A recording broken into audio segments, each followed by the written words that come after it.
Let's get really fiddly. This is the magazine. It's important and it's been folded a certain way, so I'd pause to have a look at the way it's folded. Sort of concertina, but there's the front cover and that's the back cover. Really important.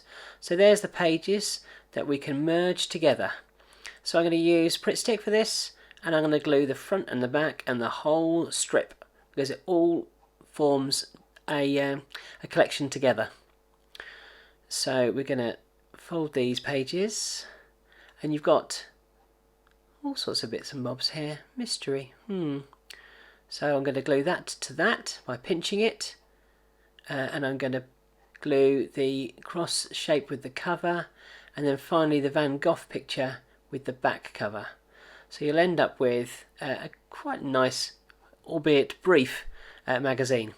And I'm just using my crease fold, make sure that they are stuck really nicely, and squishing it together. You might want to trim it, you might want to colour the edges.